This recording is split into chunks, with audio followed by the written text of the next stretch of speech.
Welcome to Brain Boogerz Quick Picks, the place we turn sticky mental stuff into practical growth. Today, we're exploring Erich Fromm's character orientations. Instead of asking, who am I? Fromm asks, how do I habitually relate to the world and other people? You'll learn the 5 orientations, what triggers each one, how they show up in adulthood, and practical ways to move toward Fromm's ideal, the productive orientation. Let's get started.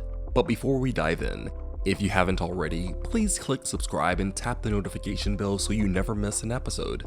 And if you know someone navigating tricky work, family situations, just life in general, share this episode with them. We're all in this together. Also, the content shared on this podcast is intended for informational and educational purposes only, to spark conversation and self-discovery. This podcast does not offer medical advice, diagnosis, or treatment. If you're experiencing mental health issues or have questions about your well-being, please reach out to a qualified healthcare provider or mental health professional. So, what is a character orientation? Erich Fromm framed character orientation as your default way of getting needs met and relating to people, work, and society. It's shaped by both personal history and culture. And orientations aren't diagnoses, they're patterns. We all use several, but 1 or 2 tend to lead. Through all the orientations, Fromm hoped we'd achieve growth moving toward the productive orientation with love, creativity, responsibility, and authenticity. So, let's break down the 5 orientations, their definitions, triggers, and behaviors. 1. Receptive Orientation. Here's where the core belief is that good things come from outside me, I receive to feel okay. This may have childhood roots where there was an over-controlled or inconsistent environment where support felt external. In adults, this sensitivity shows towards rejection, silence, or lack of guidance, and has typical behaviors seeking reassurance, deference, as well as a difficulty initiating. So quick self-check for your life. Do I wait for approval before I act? And to get us moving, we can do some micro-intentions by taking one small action before asking for input. We can also do a bit of self-sourcing by listing 3 internal resources that we already have before seeking help. And then also some boundary building, practicing I statements to name needs without over-relying on others. 2. Exploitative Orientation. Here, the core belief is that value must be taken. If I don't seize it, I won't have it. This may have some childhood roots in an environment of scarcity, competition, or blurred boundaries around power. As adults, there may be sensitivities to being outmaneuvered, or not getting credit, or unfairness. And there may be typical behaviors such as name dropping, idea grabbing, and using some control tactics. Now, a quick self-check would be, do I feel safe only when I'm in control? To get us moving, we can do a credit check, such as in meetings, where you explicitly acknowledge contributors, or power reframe, where you trade take for create, thinking, what can I build instead? And a safety practice might be slowing your response by 10 seconds when you feel challenged. 3. Hoarding Orientation. The core belief here may be that security comes from saving, such as things or feelings, or even beliefs. It may have childhood roots in situations of unpredictability or loss, and stability found in holding on. As adults, the sensitivity is triggered by change, or waste, or sharing, or letting others in, with typical behaviors of over-prepping, sentimental attachment, and emotional guarding. So, here's a quick self-check. What am I keeping that keeps me stuck? To help our growth, we can use the 1 in 1 out rule for commitments and objects, or some gentle exposure by scheduling small changes, a new route, a new cafe, to build flexibility, and a bit of emotional decluttering.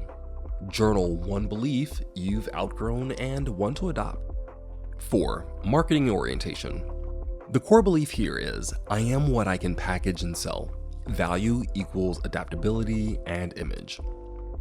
The childhood roots may be stemming from an emphasis on achievement or status, such as being useful over being authentic.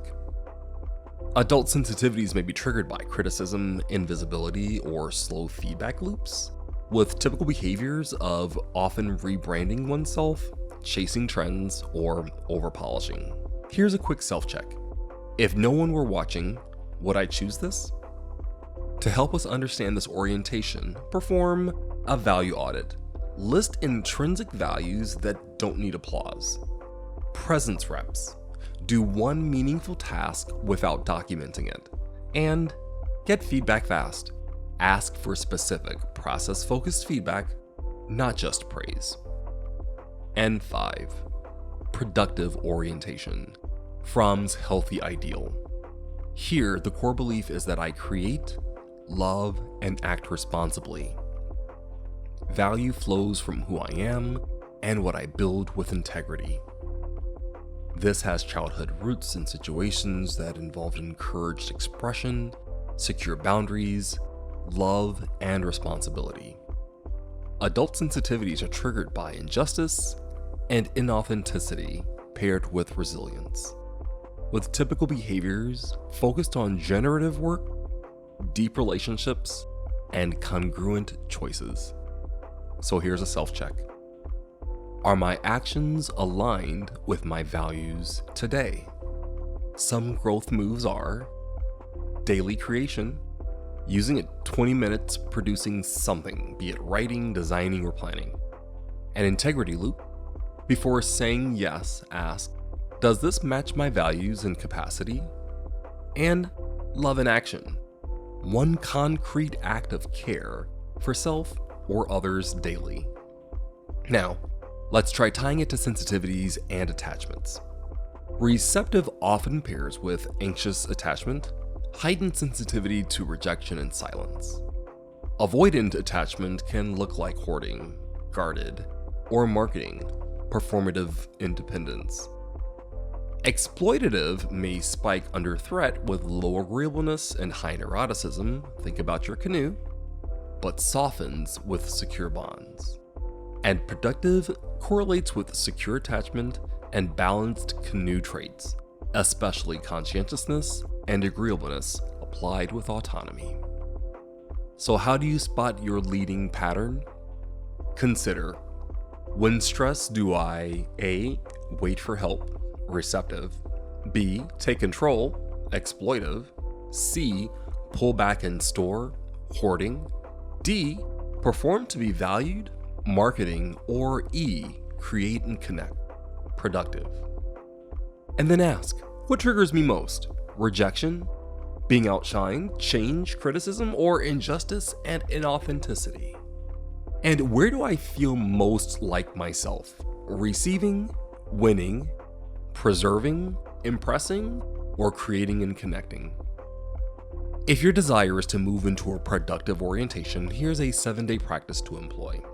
On day 1, we'll focus on awareness. Name your leading pattern and a recent trigger. On day 2, do a value alignment. Write your top 3 values and one behavior that matches each. On day 3, do a micro creation.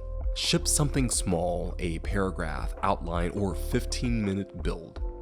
On day 4, do a little relationship repair. Offer a clear appreciation or apology. Use a bit of ho'oponopono if it's helpful. Day 5, do some boundary rep. Say a clean no or a conditional yes with terms. On day 6, do a flexibility drill. Do one thing differently on purpose. Note what stayed safe. And on day 7, do some reflection. What shifted in your sensitivity, energy, or connection? Fromm's big insight: we grow by how we relate. Whether you've been receiving, taking, preserving, or packaging, you can choose to create and love with responsibility today.